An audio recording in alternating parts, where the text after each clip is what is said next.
Jamhuri ya Muungano wa Tanzania. Basi awali ya yote namshukuru Mwenyezi Mungu. Tumekuwa hapa leo si kwa sababu tumepanga, ni kwa sababu amethibitisha ratiba iliyokuwapo kabla hajatuumba.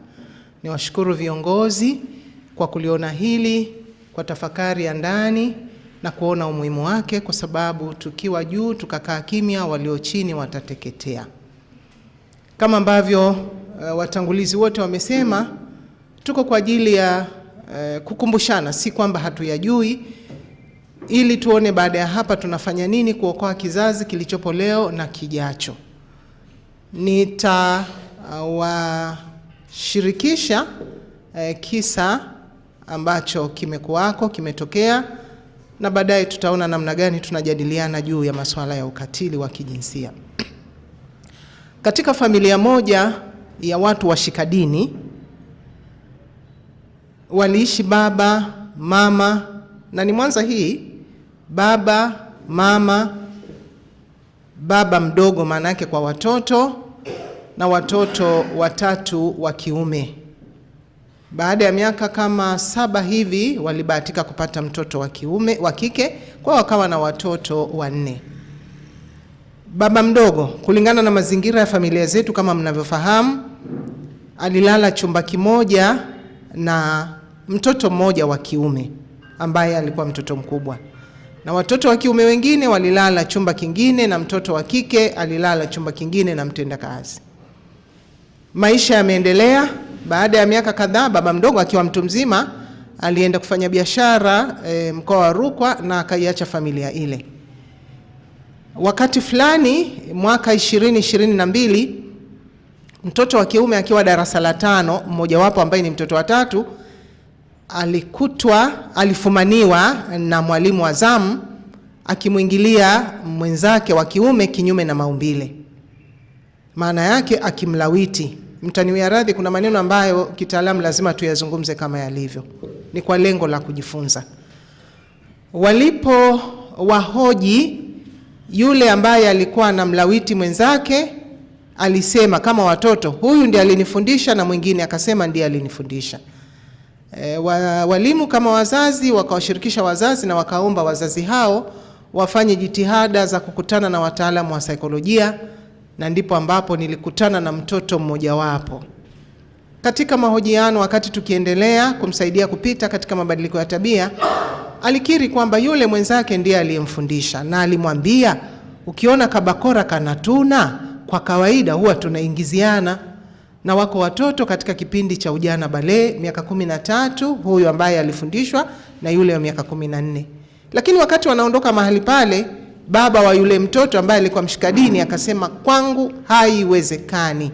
Tumeshika vitabu vya dini, tunaomba kila siku, ibada zetu zinafanyika, mtoto wangu hawezi kufanya tendo hili, atakuwa amefundishwa na mwenzake.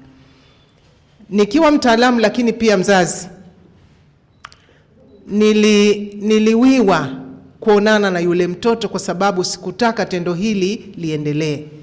Nikamwomba huyu mama yule mtoto aliyemleta kwangu kwa ajili ya huduma, nikaomba niletee namba ya simu ya yule mzazi. Ilikuwa ngumu kidogo, lakini baadaye nikamshawishi akakubali tukutane yeye na mke wake. Lakini bado anasema mtoto wangu hawezi kufanya jambo hilo, lazima amefundishwa na yule mwenzake. Kwa hiyo nikaomba nikutane na mtoto. Wakati nakutana naye kwa mahojiano, nikamrekodi kwa ajili ya uthibitisho kwa wazazi. Na yeye mtoto akafunguka akasema amefundishwa na kaka yake, yule aliyekuwa analala na baba mdogo nyumbani. Tupate mambo ya kujifunza sisi viongozi, lakini si ni wazazi jamani, wazazi wote wa kike na wazazi wa kiume. Nikaomba nimuone siku iliyofuata, nikawaita wazazi, mimi nikawaomba wasikilize kile alichokisema mtoto. Ukijiweka kwenye viatu vya wazazi wale, hata ungekuwa ni wewe, walitahayari. Na nikaomba niendelee na mtoto ili kumsaidia. Hapa naposema namshukuru Mwenyezi Mungu, wamepata mabadiliko, ni watoto wazuri, na sasa yuko kidato cha kwanza. Lakini sikuishia hapo, nikamtafuta kaka mkubwa ambaye yeye amekuwa ni mwalimu kwa huyu mtoto. Maana alimwambia, na wewe ukienda shuleni kawafanyie wengine. Lakini huyu kijana anasema alianza kumwingilia ni baba yake mdogo. na alimwambia, ukitoa siri hii, shingo yako na kichwa chako ni halali yangu, na hakuna maiti atakaye ikuta pahala popote. Sasa nimewashirikisha kisa hiki tuone moja ya aina ya ukatili, lakini kwamba ukatili unatoka katika familia zetu mahali tulipo, na wale ambao mimi napenda kutumia lugha hii si nzuri sana, lakini nasema tunao wafuga. Yule mbwa unayemfuga ndiye anakuja kukurarua na pengine akakuondolea uhai. Tutakuwa tunajifunza jambo, pengine tutaanza kufikiria hata wale tunaowaweka wakalale na watoto wetu kule nyumbani.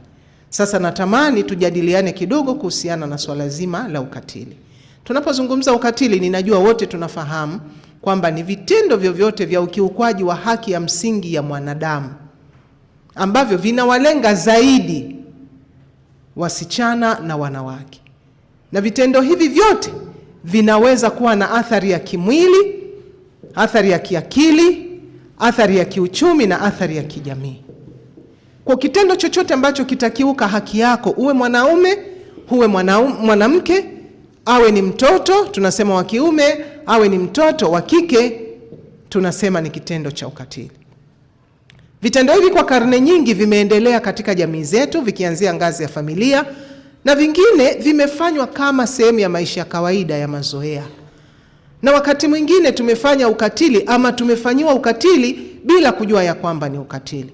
Kwa leo tupate nafasi ya kujikumbusha ili tuone nini tunazungumza na waamini wetu na jamii zetu. Siku moja tupate kusimama katika kilele tuseme hakuna ukatili tena.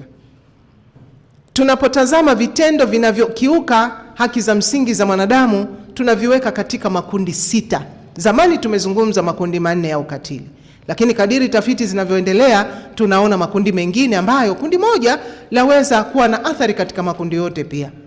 Kundi la kwanza ni ukatili wa kimwili.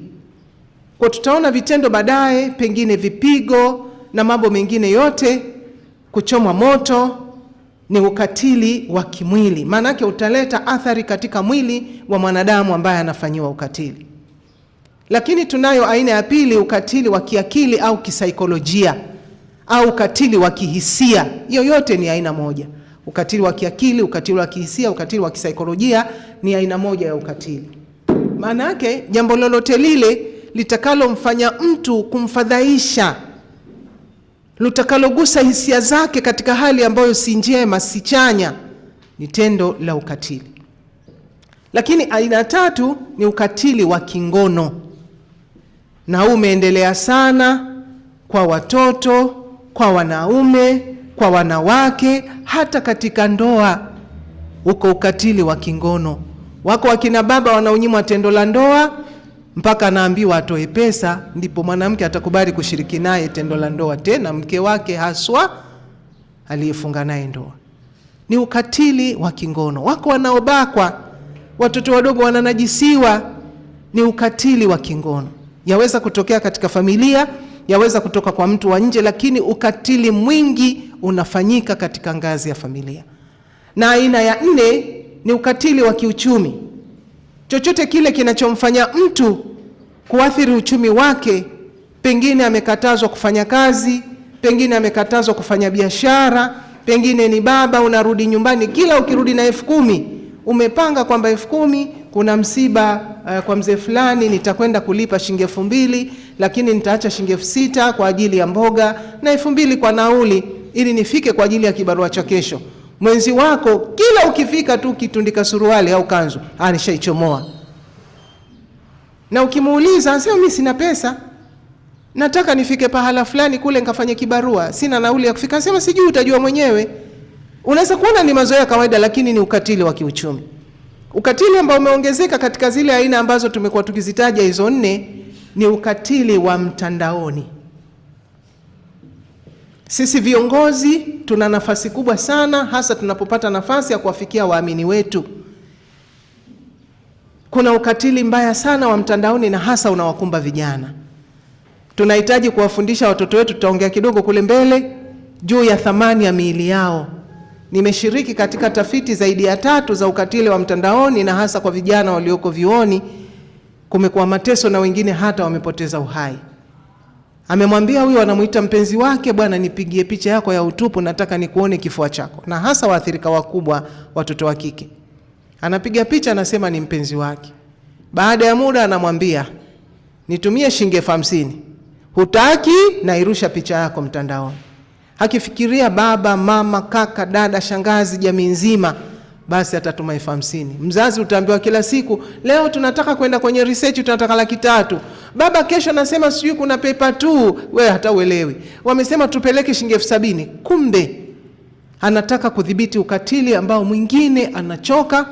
Na mwaka juzi tulipoteza kijana mmoja hapo chuo cha Mtakatifu Agustino kwa sababu ya ukatili huu. Lakini ukatili wa 6 ambao katika uchunguzi umeonekana hili nalo lifanyiwe kazi na liwekwe bayana, ukatili wa urembo. Na hii hasa kwa watoto wa kike. Lakini tumeona hata watoto wa kiume. Mtoto wa kiume mdogo amechorwa tattoo. Si mnazijua tattoo? Hana maamuzi wala hana mamlaka. Nakumbuka wanapomchora ile tattoo yako maumivu yanafanyika. Lakini wakati utafika yeye ataiona ile amechorwa tandabui, sio kachorwa mjusi, haikuwa ridhaa yake yeye kufanya hivyo. Lakini tumeona watoto wakisukwa nywele mpaka wanapoteza uhai. Ni ukatili wa urembo. Kwa hiyo hizo aina za ukatili tunaweza kuziona za kawaida. Na wakati mwingine hata tunasema kwa wale wanaotoga masikio, kumtoga masikio mtoto mdogo ni ukatili kwa sababu hajaamua yeye kama atataka urembo wa hereni au la. Lakini akikuwa atajikuta anavaa hereni, ana kitobo cha sikio, ni ukatili wa urembo. Ni bora mtu afike umri ambao hataamua mwenyewe kwamba mimi nataka katika urembo huu nitoge masikio, basi nitie hereni, nitembee nipendeze kama mwanamke, nijipambe. Kwa hiyo hizi aina 6 za ukatili, yale matendo yote ambayo tunakutana nayo ni matendo ambayo ndani mwake yanaangukia katika aina hizi za ukatili. Sasa kama haya matendo ni endelevu na tunasema ni ya kijinsia, kwa maana yake yanalenga jinsi ya mtu, yanalenga ama kwa mwanaume, inafanyika hivyo kwa sababu wewe ni mwanaume, inafanyika hivyo kwa sababu wewe ni mwanamke. Kama nilivyosema ukatili wa kiuchumi, anaamua kukuibia eti kwa sababu wewe ni mwanaume. Na anasema utatafuta zingine kesho. Hajakuibia kwa sababu ni mumewe, kwa sababu wewe ni mwanaume. Sasa katika mazingira tuliomo, ziko sababu nyingi na mambo mengi ambayo yameendelea kuchangia vitendo hivi vya ukatili. Moja ya sababu ni mila na tamaduni zetu. Ziko mila na tamaduni mbalimbali, makabila mbalimbali, nchi mbalimbali, mikoa mbalimbali, ambazo kwa vitendo vile wanavyofanya wakisema ni mila na tamaduni, wamefanya ukatili. Kwa mfano, iko mikoa wanaofanya tohara ya wanawake, ukeketaji. Kimsingi katika masuala ya afya tunaeleza kwamba ule ni ukatili kwa sababu Mungu amemuumba mwanadamu katika ukamilifu wake. Lakini analazimika kuondoa baadhi ya sehemu za viungo vyake, hasa vya uzazi, ikiwa ni mila na utamaduni. Na huko ndani mwake yako matokeo ambayo yanapelekea pengine madhara makubwa ambayo tutasema hapo baadaye. Kwa mila na tamaduni. Lakini kuna kabila wanaofahamu watalijua silitaji, ambapo mwanamke alikuwa akijifungua. Nishukuru sana kwenu Waislamu, hapana, kwa sababu ninajua kama mwanamke si msafi wakati wa kutengwa kwake huwezi kumkaribia. Lakini hata sisi, mimi ni Mkristo, kwenye Biblia katika kitabu cha mambo ya Walawi sura ya 20 mstari wa 19 imesema usimkaribie mwanamke wakati wa kutengwa kwake. Lakini wako ambao hawayathamini hayo wala hawayafikirii, bali badala yake mwanamke siku 3 tu ametoka kujifungua, mwanaume anamuingilia kwa kusema ya kwamba anaondoa mkosi. Mama yule yuko katika maumivu, mama yule yuatoka damu, mama yule pengine alishonwa wakati wa kujifungua. Kitendo kile kinafanyika tena kwa kulazimishwa. Ni ukatili ambao wanalalia mila na tamaduni. Tunashikana stesheni jamani. Bibi yangu alikuwa akitaka kusema umenielewa, anasema umenishika stesheni, tunasema tumekushika stesheni. Kwa hiyo msije mkashangaa kushikana na stesheni. Kwa hiyo mila na tamaduni pamoja na nyingine nyingi ambazo zimechangia vitendo vya ukatili. Lakini pia ukosefu wa elimu na habari, hasa katika masuala ya afya ya uzazi. Unafanya jambo ukijua ni sahihi, lakini ni kwa sababu hauna maarifa. Lakini mchango mwingine unatokana na migogoro ya ndoa.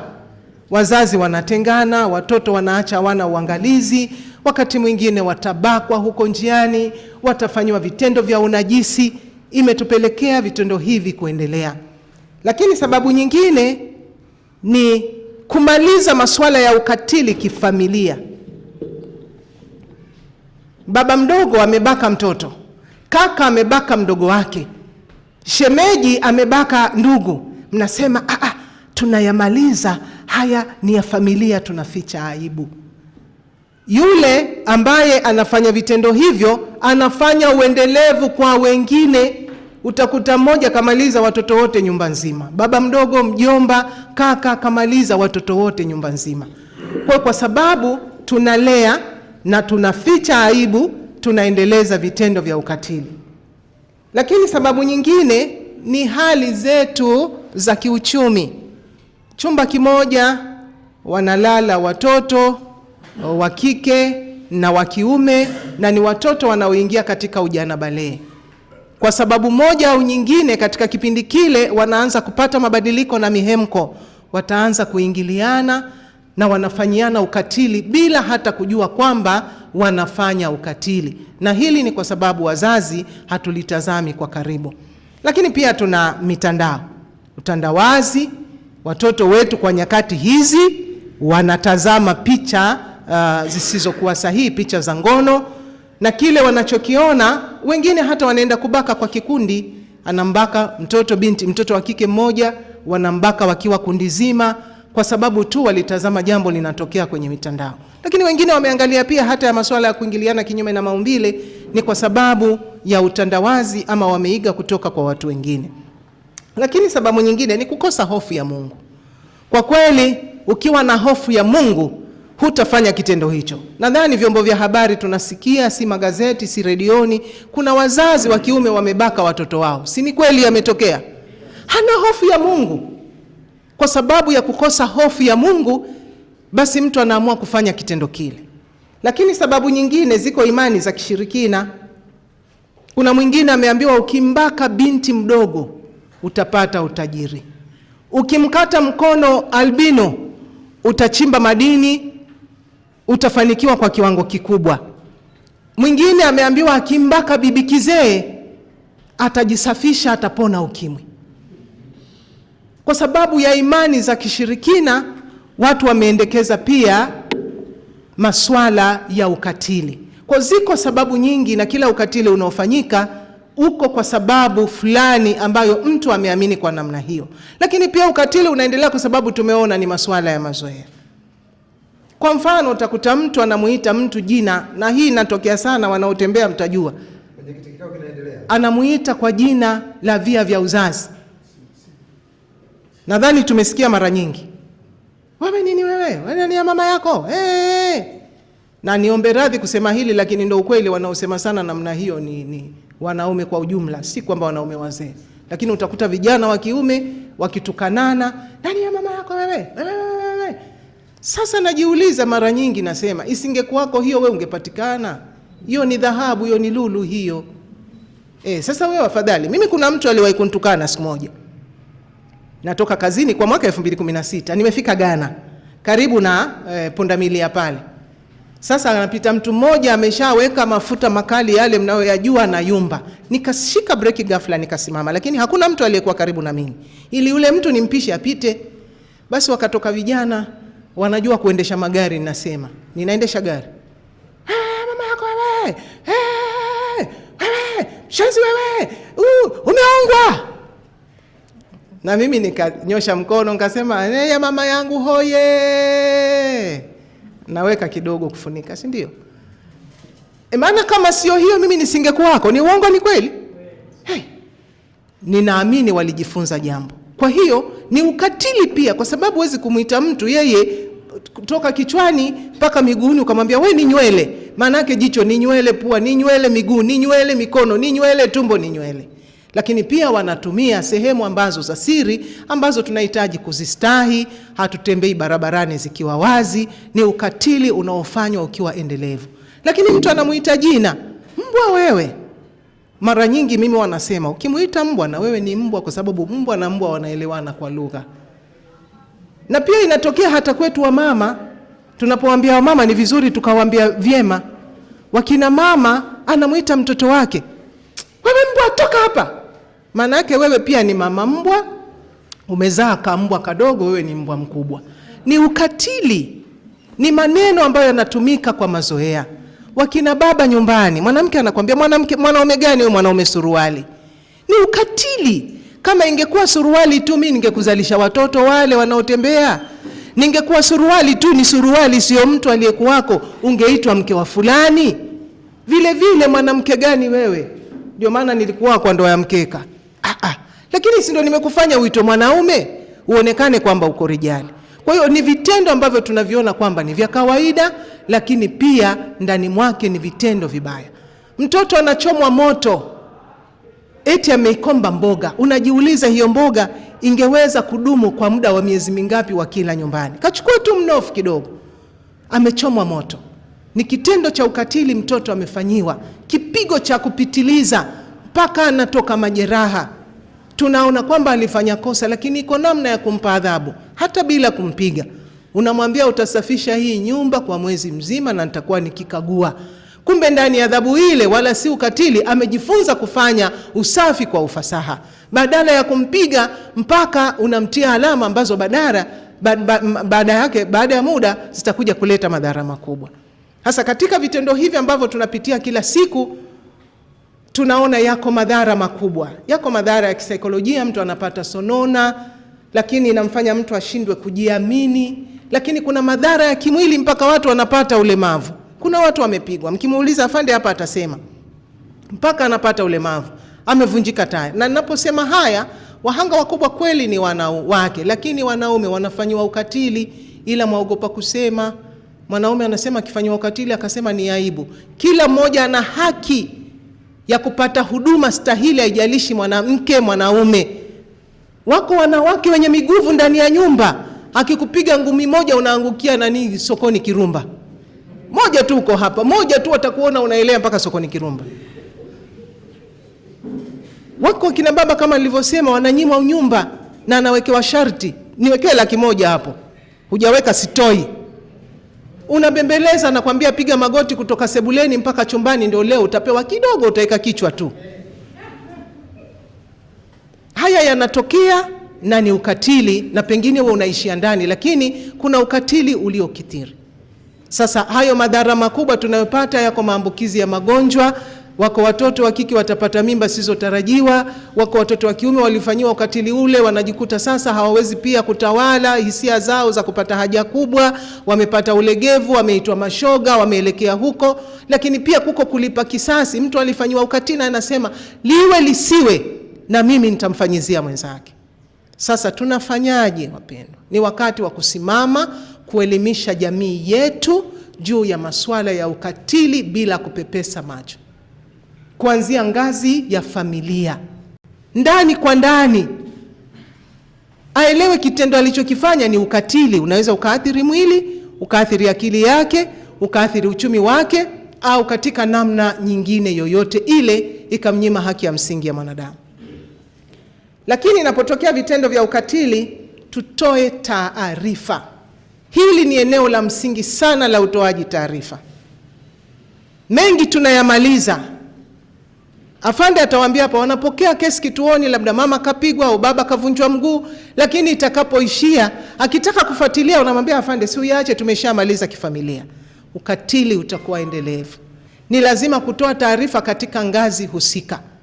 Lakini tunasema ikiwa mtu amebakwa, basi anashauriwa asinawe wala asibadili nguo ili kupata ushahidi kamili. Akienda amenawa, hata kama ni mtoto amebadilisha nguo, si rahisi sana wataalamu wa afya kupata ushahidi na uthibitisho wa kwamba tendo lile limefanyika.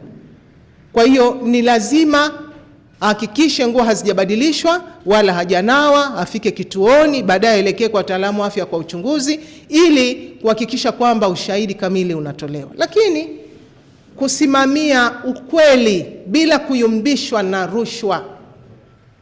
Watu wengi, hata watoto wa kike kwa darasa la 5 kapewa mimba, mnapewa tu shilingi 500 kwamba mniachie. Lakini haujatazama hatima ya mtoto yule itakuwaje. Amekatiza ndoto zake, umeshawekeza pale, amesoma, una matumaini kwamba huyu kesho atasimama kwa ajili ya ndugu zake. Ndoto zinakatishwa. Anarudi nyumbani, ana miaka 13, anazaa mtoto, naye anaona aibu kurudi shule, hawezi kuendelea, na jamaa anasema nishawatoa 500. Haki inapaswa kusimamiwa, kama ambavyo unaona shirika wametueleza upatikanaji wa haki katika vitendo vya ukatili wa kijinsia.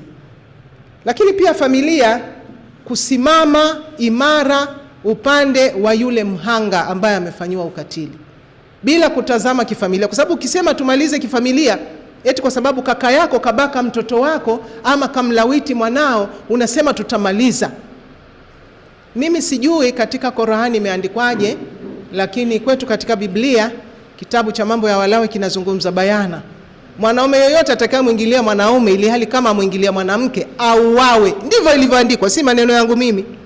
Maana yake nataka kuonesha namna gani ni najisi kubwa, ni uchafu wa ajabu, hata Mungu haimpendezi.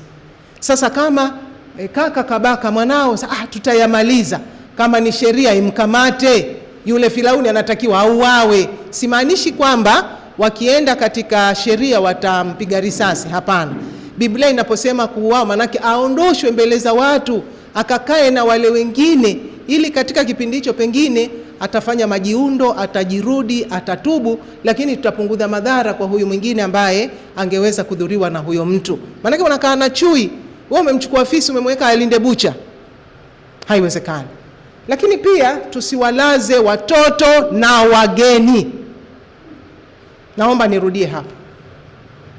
Yaani mimi ukija kwangu kama kuna mtoto, yaani ujue utalala sebuleni ndugu yangu. Hulali na mwanangu. Siwezi kukuthamini alafu kesho ukatoka na majeraha. Kama ni ngumu sebuleni basi ukatafute loji. Mimi sina hela ya kukupa loji. Utalala sebuleni, nitakupa godoro ama utalala kwenye kiti, kama sina la ziada utajifunika, ulali na mtoto wangu. Mimi ilipotokea shemeji yangu nikamlaza sebuleni, mtoto wangu wa kiume alikuwa mdogo, nikasema hawezi kulala chumba kimoja na siwezi kumleta kulala kwetu. Shemeji yangu akaondoka kwa hasira, akanishtaki kwenye kikao cha ukoo. Nikawaambia, amenishtaki nyinyi wote, hakuna ninayemwamini, mkija kwangu kuna mtoto wangu hamlali chumbani. Na nikawashirikisha kilichokuwa kimetokea kwa mtoto wa wifi yangu binamu. Wamegundua akiwa darasa la 5, tangu akiwa na miaka 7 amekuwa akiingiliwa na baba yake mdogo. Na alikuwa amefikia hatua asiyoweza kujistiri, hawezi hata kubana haja kubwa. Walimu wakagundua. Lakini namshukuru Mungu, mimi nilisema najitoa mhanga, tulimchukua nikakaa naye kumpitisha kwenye mabadiliko. Namshukuru Mungu sana. Sasa ni baba wenye familia na watoto 4. Nikawaambia, kwangu uchukie usichukie, kama hakuna mtoto utalala chumba hicho. Sina cha ziada, utalala sebuleni. Huwezi, kalale loji. Msilaze, na muambie ndugu wasiwalaze, na ndugu wasiwaamini. Usimwamini yeyote, awe shemeji yako awe kaka yako. Kama ni kulala alale mwenyewe, bora wachukue watoto hao ambao hawawezi kujieleza, nenda kalale nao chumbani kwako, watandikie chini, maana mna kitanda kimoja, uwanusuru, kwa sababu uharibifu mkubwa na ukatili unafanyika ndani ya familia. Lakini pia tuwafundishe watoto wadogo mambo ya msingi ya kufanya. Huwa tunawafundisha mambo haya, huwa tunawafundisha watoto kitu kinaitwa RSBR, au tunawaambia, tukirudi katika Kiswahili, ukikutana na mazingira ambayo yanaashiria kwamba si salama, la kwanza kimbia kwa mbio unazoweza. Pili, piga kelele wakati unakimbia. Na kama huwezi kukimbia uko ndani amekukabili, piga kelele kwa nguvu zako zote. Lakini silaha ya tatu, ng'ata na meno kama amekukabili. Popote pale, ni tumboni, ni mkononi, ni kwenye shavu, ni kwenye pua. Ng'ata, hata kama pua uking'ata ikadondoka. Lakini ya mwisho ya 4, toa taarifa. Kwa tunawaimbisha watoto wadogo kwa sababu hao tulionao wanafanyiwa unajisi mkubwa sana. Ni ukatili, hawezi kujieleza. Lakini unamwambia mtu yote asiguse kwenye dhahabu yako, unamuonesha dhahabu ilipo. Unamuonesha kwa mbele vya uzazi na njia hiyo kwa nyuma, asimguse, asikuguse kabisa.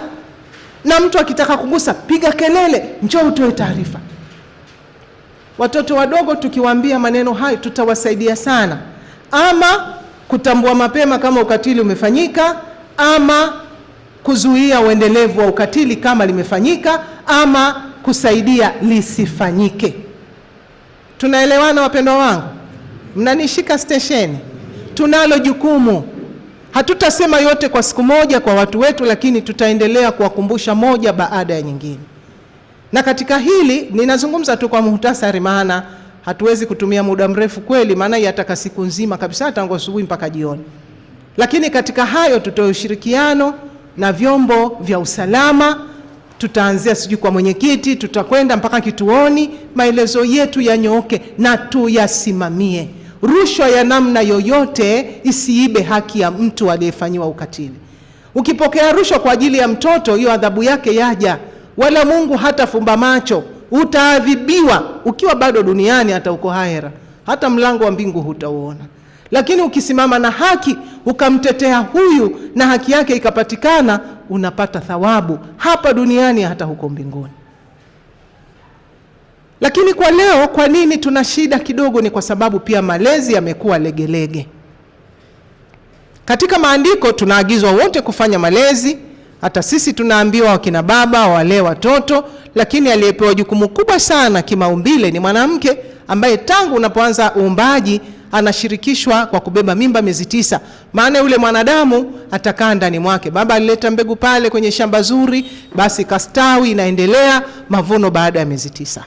Lakini kwa nyakati hizi naomba muwakumbushe wazazi ya kwamba na walezi, tumeepuka jukumu la malezi. Tumekuwa na kazi nyingi ambazo tunaowatafutia ndio hao tunawaacha katika hatari. Tunalea nini kama tunaanza kulea mapema wakati watoto wakiwa tumboni? Tuna jukumu la kuwalea watoto hawa wanapokuwa wamezaliwa na kuwalinda. Ni lazima tuwalinde watoto, jicho lisitoke. Lakini mtaniambia wazazi wenzangu kwamba nyakati hizi unatembea jioni, pengine umetoka kidogo, umenyosha miguu, ni saa 2 labda unarudi nyumbani, unakutana na mtoto wa miaka 3 mtaani. Labda kama huku kwenu hamkutani nao, basi ni watakatifu, lakini huko kwetu tunakutana nao. Unajiuliza, mama yuko wapi? Siulizi juu ya baba kwa wakati huu. Malezi ya watoto katika hasa ulimwengu wa sayansi na teknolojia.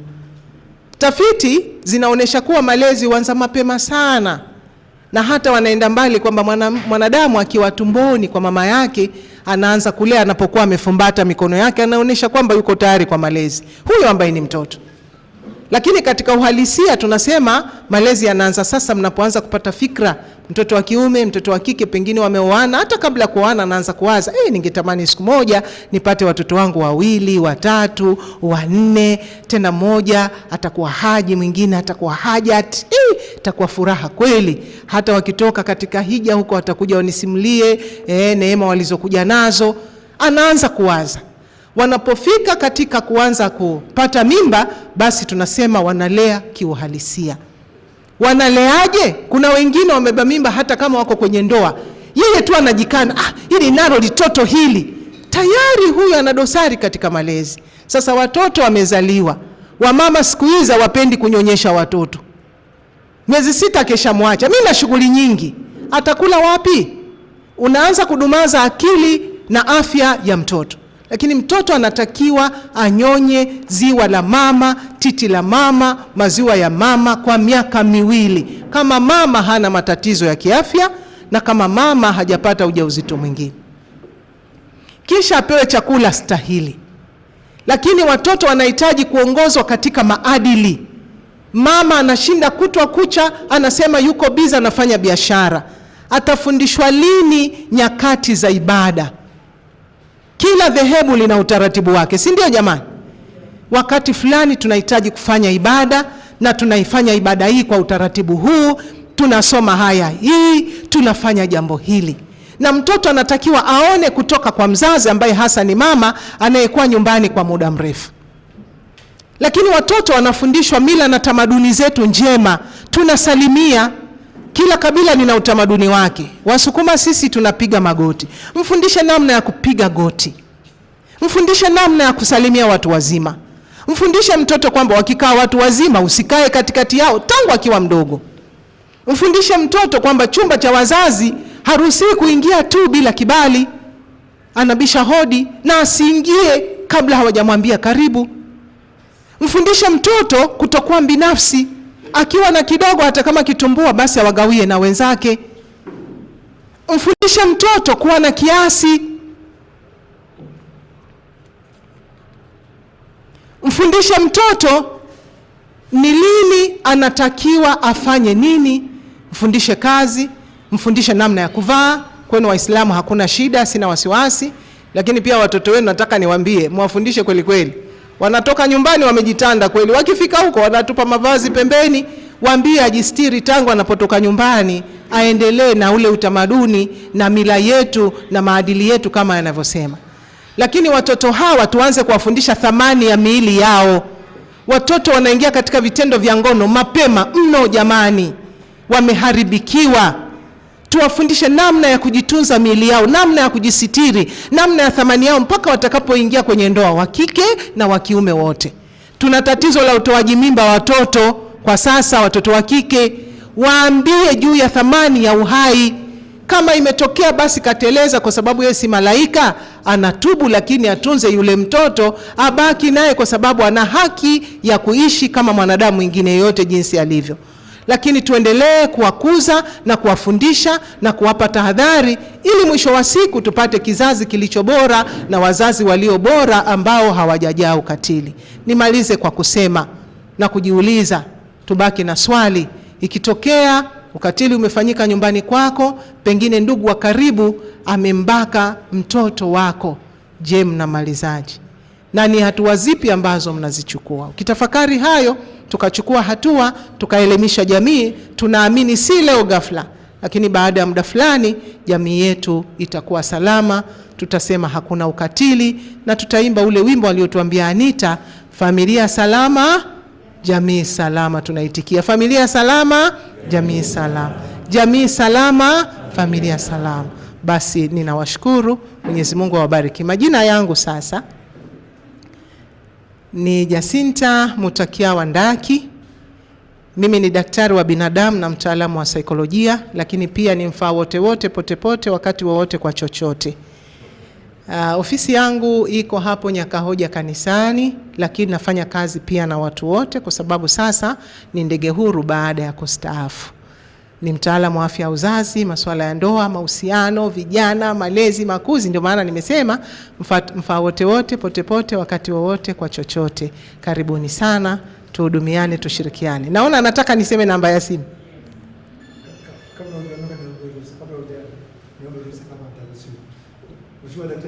Naomba ruhusa.